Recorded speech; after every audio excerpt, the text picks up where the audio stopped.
Welcome back to another episode of Sound Pals Go to the Movies. Today I'll be reviewing the movie The Boys in the Boat. So just fair warning, there's going to be spoilers up ahead, so you've been warned. The story in the 1930s centers around the University of Washington's rowing team. From the Depression era, they began to win and end up at the 1936 Berlin Olympics. So let's begin with my first pro. The director, of course, is George Clooney, and he did an amazing job directing this movie, but I also want to shine light on the cast. I enjoyed seeing Joe Edgerton as the coach. He was great. Callum Turner, Jack Mulhern, Sam Strike, Haley Robinson, Courtney Hengler, and the rest. They all seem to embody that era style and bring forth their characters. But the ones that shine, I would say, was Joe Edgerton as the coach and Courtney Hengler as his wife. Also, Callum as Joe and Haley as Joyce, Joe's girlfriend. Both couples seem to have good chemistry with each other, with the coach being strict and his wife putting him on check. While Joe was the quiet and timid, while Joyce was the one that made all the moves and slowly made him open up. Next pro. The scenes with the rowing was shot in such a way that I can't tell what is CG and what is not. It was so smooth and was very pleasing to the eye, minus some cuts here and there that I will touch upon later. The action of the races were well paced while still adding nail-biting moments. So kudos to the cinematography crew who established shots and made it happen. Also, having the reaction of the coach and George, the shell builder, kept the shots with multiple people to be cut to, which also means different angles to view the shots from, and also the rowing crew. So with that, you have multiple shots they can cut to and make it a more intense race or scene. Next pro, the story. It's about the boys coming from a low socioeconomic level to beat out the top Ivy League schools in rowing, which is basically an underdog story. Plus adding that this is during the Great Depression, which most American families were in financial struggles. It is a relatable thing at the present time and how things are going in the US, but also this can be seen as the boys representing the country or the US as a whole versus Hitler in the Olympics. The US never stops fighting and never knows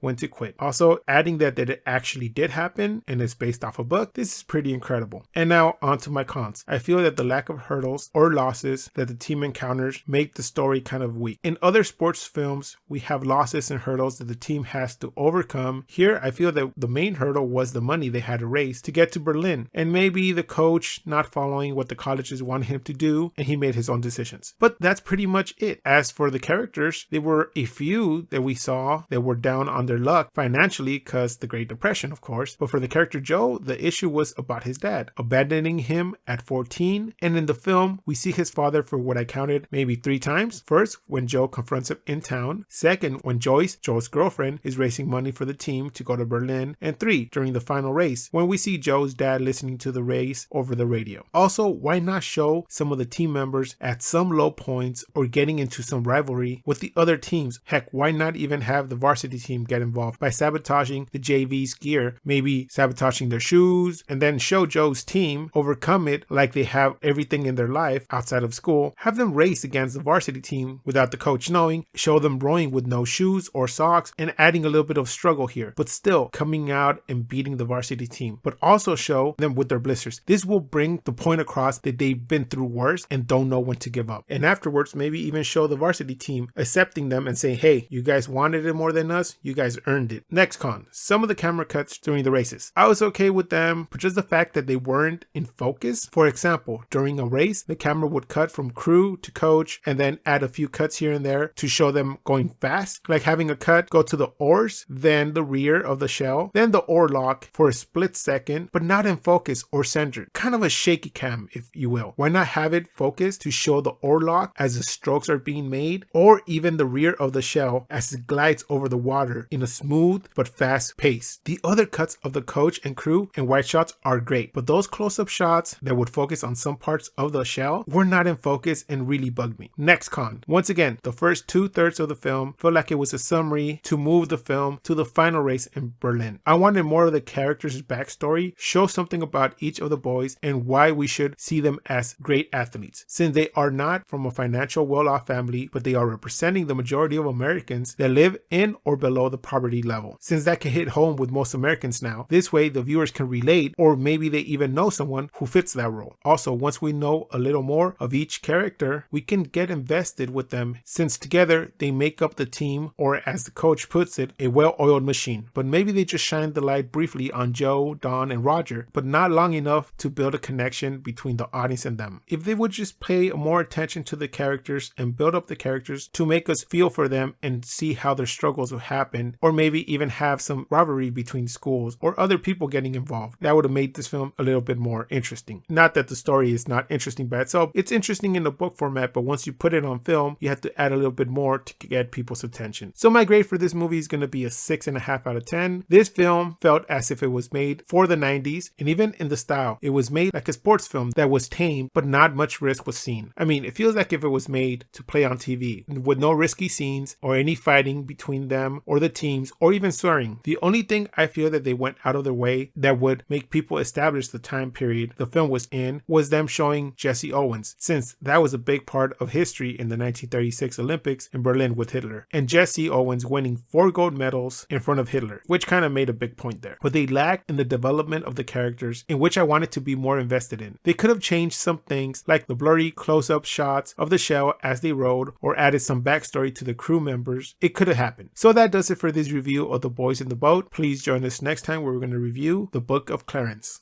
Clarence, it's him. Jesus of Nazareth. I want to be like that in 10 years. I want to be like that now. Please like, comment, and subscribe. You can find our social media links below. And like always, keep watching movies.